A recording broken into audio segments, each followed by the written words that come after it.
The Galactic Concord's main station floated silently above the dead world of Delcar 9. It looked like a silver ring, spinning slowly in space, glowing against the dark. Inside, hundreds of alien species gathered, speaking in strange languages, and wearing clothes from 1,000 worlds.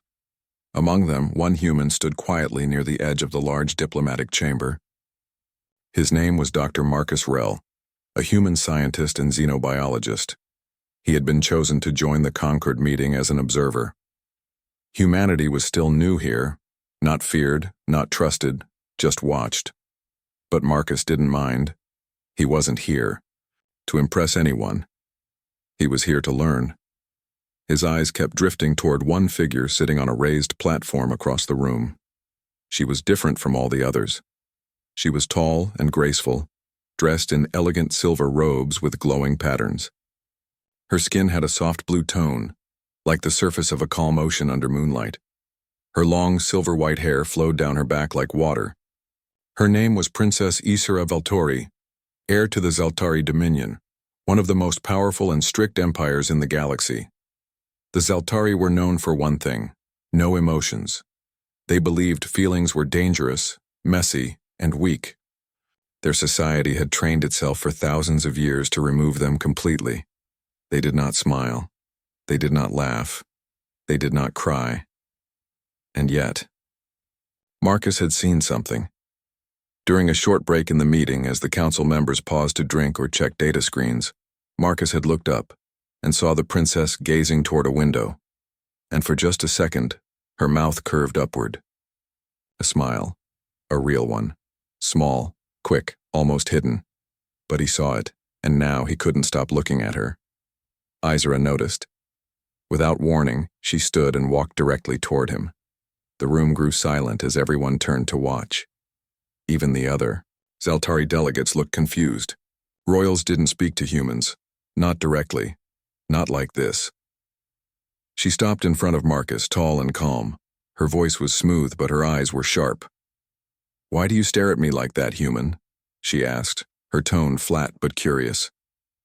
Everyone froze. No one breathed. Marcus felt the weight of 100 eyes on him. He could have lied, could have apologized, could have said something safe, but he didn't. Instead, he looked straight at her and said, "Because you're the first Zaltari I've ever seen smile." A gasp passed through the room like a wave. Isera blinked, just once. Then her face turned still, like stone. The silence stretched too long. Finally, she turned away without another word and returned to her seat. The meeting continued, but the energy had changed. Whispers started. Delegates exchanged glances. Humans had always been seen as unpredictable, but this was something else. Later that day, Marcus was in the station's human quarters staring out at the stars. His tablet buzzed. A message flashed on the screen. "Come now, Royal Quarters and IV." He didn't hesitate. The princess's quarters were large and silent. A pair of Zaltari guards stood outside, but they let him pass without a word. Inside, Isera was waiting, standing beside a floating display showing a galaxy map. Her eyes flicked toward him. "You will explain," she said, her voice more firm this time. "What did you see?" Marcus stepped forward. "I saw you smile." "That is not possible, but you did. Right before the break, just for a moment. It wasn't big, but it was real." Isera frowned, or tried to. Her face moved slightly. "We are trained from birth to suppress such instincts. To smile would be defective." "I don't think it's a defect," Marcus replied gently. "I think it's the truth slipping through." Isera stared at him, unblinking. "How could you see such a thing? Even my own guards would not notice something so small." Marcus smiled. "Humans are very good at noticing faces. It's a survival thing. We've studied micro-expressions, tiny movements that happen when emotions try to come out. We can read them." Isera looked away, troubled. "I have never been told this. That doesn't mean it isn't real." She turned back to him, voice lower now. "If you are correct, then I am flawed." "No," Marcus said. "You're honest, and maybe curious. Isara was silent. She walked toward the window, looking out at the stars. When I was young, she said quietly, I felt something. I didn't have the words, but my tutors corrected me. They said I must control it. I believed them. Marcus didn't interrupt, but lately, I find myself thinking strange thoughts, feeling something again, especially since meeting your kind. She turned back to him. Her expression was unreadable. You humans are dangerous. Your emotions are loud. Your culture is wild, but also alive. I do not understand you. Marcus gave a small laugh. That makes two of us. Silence again. Then Isara stepped closer. You will tell me more about your ways, about emotion, but you must keep it secret. If the Dominion finds out I am studying this, they will remove me or worse. Marcus nodded slowly. I'll teach you. But why me? Because you saw something no one else did, she said. And because you told the truth. A strange quiet settled between them, not awkward but full of questions. The walls of formality had cracked, just a little. And in that moment, a secret alliance was born. Between a human scientist and an alien princess, both curious about something long forgotten, what it means to feel. Princess Isara Valtori sat alone in her private chambers, her silver robes flowing around her like quiet waves. Outside, stars blinked like ancient eyes. Inside, her mind was full of noise. No one had ever told her she smiled. No one had ever seen it, until this strange human, Dr. Marcus Rell. She had watched him on the observation deck for the past week. Quiet, respectful, but curious. Not like other humans who shouted too much and waved their arms. Marcus watched, listened, noticed, and he saw what even her closest guards did not. Now she sat across from him, a small translator sphere floating between them. It glowed with soft, blue light, recording their conversation but not sending it to the Dominion's data net. She made sure of that. You are certain? She asked again, voice soft. Yes, Marcus said. You smiled. It was quick, but it was real. She lowered her eyes. I did not think such mistakes were still in me. Marcus shook his head. It's not a mistake. It's natural. Natural is not the same as accepted, she replied. He studied her carefully. She looked calm, but he could tell her hands were tight in her lap. Tension, hidden emotions, years of training. I've been reading about your people, Marcus said. The old records, the ones before the emotional purge. There used to be art, music, even stories. She nodded slowly. Yes, long ago we had those things. But they brought chaos. Feelings caused wars. So our ancestors created the doctrine of pure logic. Emotion became a disease to be removed. But if emotion was truly removed, Marcus asked, then how did you smile? Isara looked away. I sometimes feel things, small things, a memory, a strange dream, a sound. I push them away. Always. But lately they return. She stood and walked toward a glowing screen. It showed old Zaltari paintings, things Marcus had secretly loaded into the translator device. I do not know what these are, she said, pointing. But when I see them, I feel pulled. They're emotions, Isara, Marcus said. Memories pass through color and shape. Your people buried them, but maybe not completely. She turned to him. And you, human? You let emotion guide you always? Not always, he replied. But we don't hide it. Joy, fear, anger, love, they help us grow. They make us more. Isara sat again, thoughtful. There is danger in this, she said. If I study these feelings, my people may see it as rebellion, treason. Marcus leaned forward. What do you see it as? She looked at him carefully. Awakening. The next day, Isara invited Marcus to a private archive on the lower levels of the station. Very few knew it existed. Even fewer dared to enter. It was filled with banned Zaltari texts, old poems, recordings of music, images of faces that smiled, laughed, wept. Isera walked slowly through the shelves. Her fingers traced the edges of ancient books made from crystal paper. "None of this is taught anymore," she whispered. "They told us these were lies. Weak things." Marcus picked up a small crystal cube and activated it. A soft voice began to sing a lullaby in the old Zaltari tongue. Isera froze. "I know this," she said. Marcus blinked. "You do?" "I heard it as a child, from a servant. She was removed soon after. I had forgotten, until now."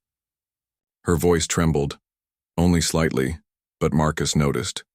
"You haven't forgotten," he said gently. "It's still inside you, waiting." She turned away. "I fear it." "Isera," he said. "You fear it because you were taught to. But feeling something doesn't make you weak, it makes you alive." She didn't answer right away. Instead, she stared at a holographic painting of two Zaltari dancing beneath stars, hands touching gently, eyes closed. "What is this emotion?" she asked. "Connection," Marcus said. "Maybe even love." "I want to understand it," she whispered. "And I'll help you." But others had begun to notice. Far above the diplomatic levels, in a quiet room full of glowing data streams, a Zaltari observer named Varen Tal watched Princess Isera's recent movements. He saw her, meeting the human alone, saw her enter the forbidden archive, saw her pause longer and longer in front of emotional art. "This is dangerous," he said into his comms. "She is slipping." The voice on the other end replied, "Watch her. If she continues, we may need to intervene." Varen frowned. "She is the heir." "Exactly. We cannot afford a broken heir." Later that night, Isera sat with Marcus in her quarters again. "I had a dream," she said. "I was standing in a field of blue flowers. They were moving like they were singing. I felt something rise in my chest, like flight." Marcus smiled. "That's emotion." But then the sky turned black. The flowers burned. I couldn't breathe. Marcus was quiet. Then he said, "Emotion also brings fear. Pain. It's part of the journey." "Do your people feel fear?" she asked. "All the time," he said. "But we face it, or we fall." Isera looked at him, truly seeing him for the first time. "You are very strange, Marcus Rel," he chuckled. "Humans usually are." Then she asked, "Why do you help me?" Marcus paused. "Because when you smiled," he said, "I saw more than a moment. I saw the future." She tilted her head. "Explain." "I saw a Zaltari with hope, with a heart. That kind of future could change everything." Isera said nothing for a long time. Then, slowly, she smiled again. Not hidden this time, but soft and real, and Marcus said just loud enough for her to hear, "Now that is beautiful." The Zaltari science vessel, Vialzari, drifted silently near a dying pulsar star. From the outside, it looked like a long silver needle. Inside, it was colder than space, not just in temperature, but in feeling. This was where the Zaltari tested their most secret technologies. And today, Princess Isera Valtori was visiting. Dr. Marcus Rel stood beside her in silence, hidden behind a special translator mask that changed his appearance. The princess had brought him under the title of Foreign Technical Observer. It was a lie, but no one questioned her authority. The guards nodded but said nothing as they walked through silver halls that pulsed with quiet energy. "You said this is where they try to remove emotions," Marcus whispered through the mask. "Yes," Isera replied, voice flat but tense. "They call it the Harmony Protocol. It is supposed to make sure all members of royal blood remain pure." "Pure means emotionless?" She nodded. "If they find feelings in someone like me, they erase them." Marcus frowned. "This is worse than I thought." The two entered a dark room. Large machines hummed along the walls, In the center was a silver chair, surrounded by glowing rings and cables. A Zaltari technician wearing thin metal gloves bowed to the princess. "Welcome, Highness. We are ready to begin the next scan." Marcus felt her tense beside him. She stepped forward and sat in the chair. Thin beams of light scanned her face, eyes, and brain. The technician checked the screen. Emotional trace levels. "Increasing," he said, surprised. Curious. He looked at her. "Are you under stress, Highness?" "I am always under stress," she answered coldly. He bowed again. "Of course." As he turned away, Marcus whispered, "They're measuring your feelings like a disease." "I know," she whispered back. "That's why I brought you here, to see what I face." Suddenly, Marcus's tablet beeped softly. He looked down and opened a hidden program he had created. It scanned the room's network. What he found made his heart race, a large-scale neural suppressor prototype. Not just for the Zaltari, designed to affect multiple species. "Ysera," he whispered. "They're building something big here. This isn't just about you. This thing can spread across the galaxy. It's a weapon." She looked at him, alarm in her eyes. "What kind of weapon?" "Emotion suppression. Mass scale. This could force entire planets to stop feeling." Ysera stood up suddenly. "I have seen enough," she said to the technician. "This test is over." The technician hesitated. "But Highness..." "I said it is over." The guard stepped forward but paused when they saw her face. Something had changed. Her voice carried power, but also fire. She walked out quickly, Marcus beside her. Once alone in the hallway, Ysera stopped and pressed her hand against the wall. "They want to kill emotion in the entire galaxy," she said. "They want to spread the doctrine by force." "Yes," Marcus said. "And they've started building the means to do it." She turned toward him, and for the first time her voice shook. "This cannot be allowed." Back on the diplomatic station, Ysera paced in her chambers. "I must speak out," she said. "I must tell the Conquered what they are building." Marcus shook his head. "If you do that now, they'll silence you, maybe worse." She clenched her fists. "Then what do I do? Let them continue?" "You start smaller," he said. "You tell your people. The ones who already feel but are afraid to show it." "You think there are many?" Marcus nodded. "There are always many. All it takes is one brave voice." She stared at him for a moment, then said, "Then I will be that voice." That night, Ysera recorded a private message on a secure line. She didn't speak like a royal. She didn't wear her crown. She spoke plainly with her real voice. She said, "To the children of the Dominion, you have been taught not to feel. But I tell you now, I have felt. I have seen colors in dreams. I have smiled. I have feared. I have hoped. And I am still me. If you feel too, you are not broken. You are not weak. You are alive. And they cannot take that from you." She sent it through hidden rebel networks, used by students and thinkers in secret. It spread faster than she expected. Within days, the whispers began. "Did you hear the message?" She smiled. "A royal feels, then maybe it's not shameful." And then protests, small but growing. In learning centers, in art halls, in back rooms of old temples. Zaltari youths drawing faces with expressions, singing forbidden songs, asking questions. The Dominion noticed.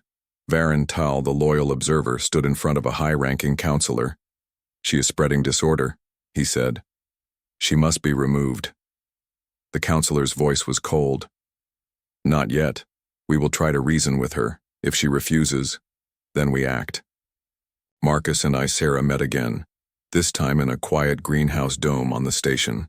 Plants from 100 worlds grew under soft light. "You lit the match," Marcus said. "I only said what I felt," Ysera replied. "But it's not enough." Marcus looked around. "They'll come for you. You know that, right?"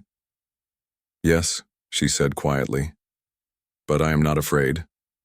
Not anymore. Then she turned to him and said something strange. Do you know what fear feels like, Marcus? He nodded. Yes. I think I do now. But I also feel something else. What? Purpose. He smiled. That's one of the best emotions. She took a deep breath and said, Then I will hold on to it, no matter the cost. That night, someone tried to kill her. An assassin slipped into her quarters, cloaked and silent. But Marcus was there, already watching. He saw the shimmer in the air, a trick of light. He activated his neural pulse device, human tech, illegal here but hidden well. A blue wave of energy knocked the assassin down instantly. Ysera stood frozen. Marcus pulled her close. They're done watching, he said. They're acting now. Then we run, she said. No, he said. We fight. She nodded, and from that moment on, they were not just a scientist and a princess. They were a symbol of rebellion, of awakening, of something dangerous and beautiful. Emotion. The Grand Concord's Unity Hall was the most important place in the galaxy. It was a giant floating structure made of clear crystal and silver steel, orbiting a calm blue moon. Here, leaders of every known species came together to speak, to argue, to try for peace. But today the hall was quiet. Because Princess Ysera Valtori, heir to the Zaltari Dominion, had just done something no Zaltari royal had ever done. She had cried in public, and she had spoken from her heart. Just hours before, Ysera stood behind the largest podium in the Unity Hall. Behind her was the Zaltari flag. Around her, thousands of alien leaders, delegates, and observers watched in silence. She wore no crown, no royal robes, just a simple gray dress, a sign of peace, a sign of rebellion. The Zaltari Council had demanded she speak only what they told her. They sent a pre-written speech, cold, perfect, full of empty words. But Ysera had torn that speech apart, and she spoke her own truth. I stand here not as a princess, she said, her voice clear, but as someone who has felt fear, wonder, joy, and pain. I was told those feelings were wrong, that they were a sickness, but I now know they are my strength. Gasps echoed through the chamber. Our empire has taught us to be silent, to be still, to feel nothing. But we are not machines. We are living beings, and we have lost something important. Her voice broke a little. I remember a song from my childhood.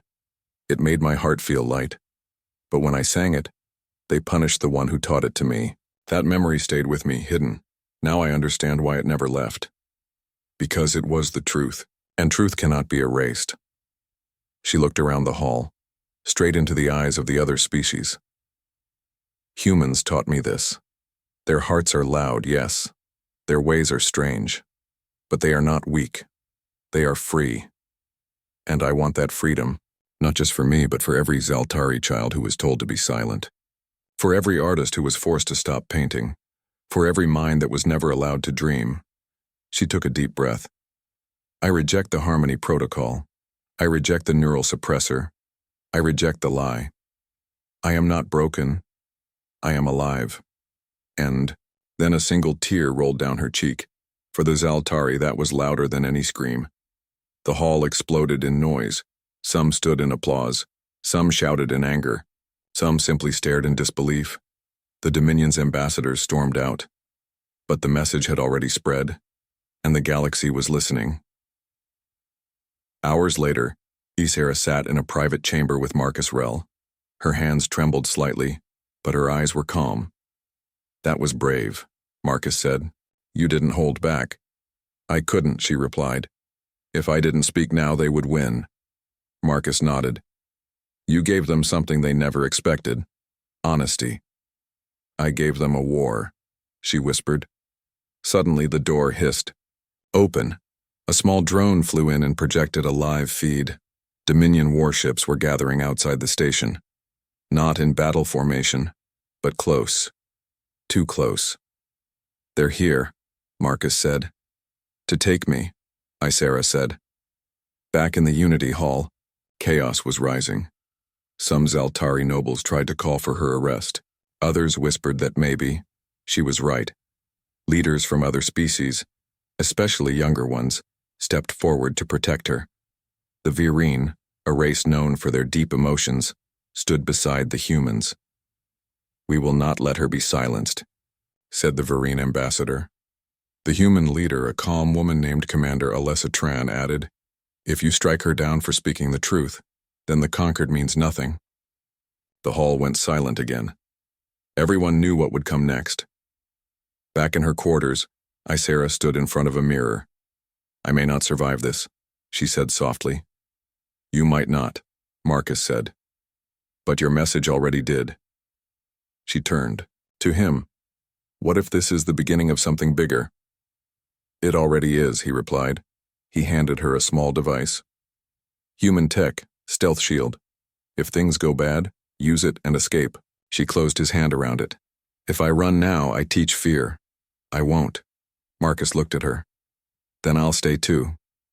Suddenly, an explosion rocked the outer platform of the station. Smoke and fire flashed on the screen. Dominion agents had arrived, not to talk but to take. Isera and Marcus ran through narrow corridors, alarms blaring above them. Behind them, robotic guards clashed with station security. Blaster fire echoed down the walls. Marcus pulled Isera behind cover. This way, he shouted. But before they could move, a Dominion soldier stepped out. Weapon raised. He aimed at Isera. Marcus didn't think. He jumped in front of her. The blast hit his shoulder. He fell back, crying out in pain. Isera screamed, catching him. Blood, red human blood, ran down his arm. You're hurt, she said, holding him. I've had worse, Marcus grinned weakly. Run. But she didn't. She stood up, raised her hands and spoke. Stop, she shouted to the soldier. You are Zaltari. You feel whether they let you or not. The soldier hesitated. You were once a child, she said. Do you remember laughter? Dreams? He didn't fire. He lowered his weapon, and then more came. Not soldiers. Supporters. Young Zaltari, who had seen her speech. Scientists. Artists. Even officers. We're with you, they said. She stood tall. Then let's show them we are not silent anymore. Outside the station, the Dominion warships began to back off. Not because of weapons, but because their own people had started disobeying orders. Inside the Empire, protests grew. Entire fleets went dark. Music was heard on streets that had been silent for generations. Paintings appeared on walls. People smiled openly. The Harmony Protocol was broken, and the galaxy had a new voice. A few days later, Isera sat by Marcus's hospital bed. His shoulder was healing thanks to human medicine. You nearly died, she said. You're worth it, he replied with a grin. She smiled, a real, wide, proud smile. I cried in front of the galaxy, she said, and changed it, Marcus added. She looked out the window at the stars. They stared at me like I was dangerous, she said. Marcus touched her hand. You are, he said. 2 weeks had passed since Princess Isera Valtori changed the galaxy with her words. In those 14 days, things moved faster than anyone had imagined. Old ideas fell. New ones rose. The Zaltari Dominion, once cold and controlled, now burned with questions. Songs were sung in secret halls. Forbidden art filled the data streams. Young Zaltari no longer whispered their feelings. They shouted them proudly. The Harmony Protocol, the system meant to remove all emotion, was shut down by its own engineers. Many walked away from their labs. Others destroyed the technology with their own hands. For the first time in thousands of years, the Zaltari felt, and they did not want to go back. In a quiet recovery room on the diplomatic station, Dr. Marcus Rell sat on a bench, his injured shoulder bandaged. He watched the stars through the clear glass ceiling above. Isera entered silently. You're up early, she said. He smiled.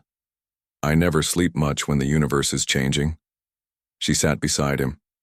Outside, the galaxy looked the same, but nothing was the same. I've been named a traitor by the Dominion, Isera said, voice calm. Marcus turned to her. And yet half the Empire calls you a hero. "They're scared," she said. "The council wants to arrest me. Maybe, even erase my mind. But they can't," Marcus said. "Not anymore. You're not alone now." And she wasn't. The message she had given the galaxy kept growing.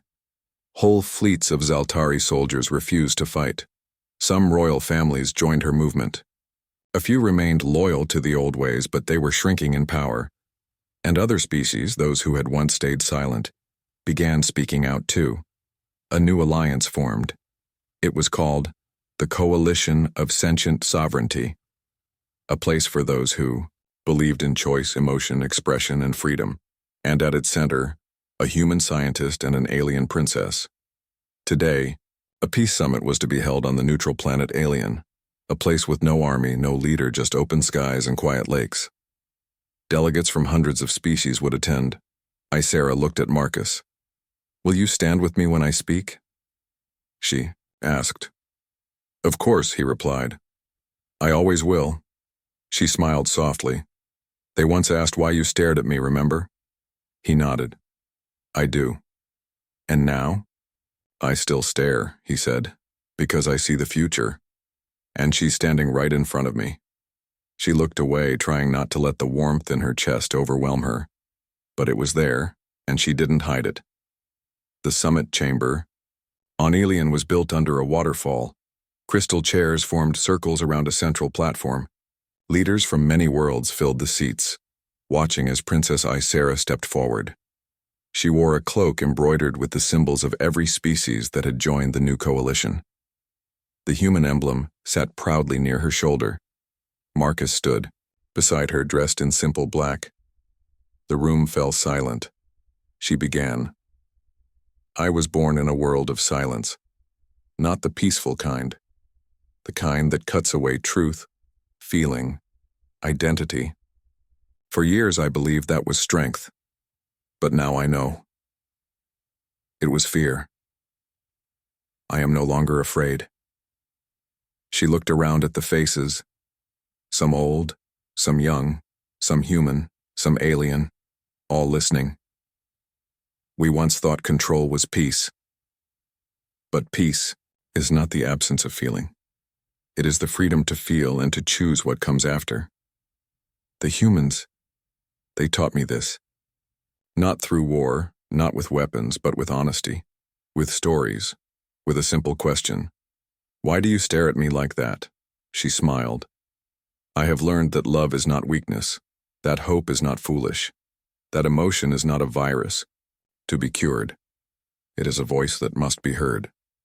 I choose to hear it now, and I ask you, will you hear it too?" The chamber burst into applause. Delegates stood. Some wept. Others simply nodded, eyes wide with quiet wonder. Even species who had once distrusted humans now saw them differently, not as conquerors, but as inspirations. Later that evening, Marcus and Ysera walked through the garden paths of Alien, away from the crowds. The stars above shimmered gently. Strange, glowing plants swayed in the wind. "It's strange," Ysera said. "I used to look at the stars and feel nothing. Now I feel everything. It's heavy." Marcus nodded. "Feelings are like oceans. At first you fear you'll drown. But after a while, you learn to swim." She looked at him. "And what if I never learn to swim fast enough?" He smiled. "Then I'll float with you until you do." They stopped walking. Ysera turned fully toward him. "Will you return to Earth?" she asked. He thought for a moment. "Only if you come with me." She raised one elegant eyebrow. "And if I stay here?" "Then I stay too." She paused. Then said, "You are a strange man, Marcus Rell." "And you," he replied, "are the most dangerous princess in the galaxy." She laughed, a clear, beautiful sound that echoed through the trees. And for a moment, everything felt light. In the weeks that followed, the coalition grew. Artists from forbidden cities returned to their crafts. Scientists began studying feelings, not suppressing them. Music returned to worlds that had once banned sound. The old empires watched in fear, but they were too late. Emotion had returned, Humanity had brought it back, not with violence, but with truth. And at the center of it all stood a human and an alien, side by side, unafraid. One day, as they prepared to leave Alien for their next meeting, Isara looked at Marcus with a curious smile. "Why do you still stare at me like that, human?" Marcus grinned. "Because every time I look at you, I see something impossible. I see change. I see a future we only dreamed about." She smiled wider.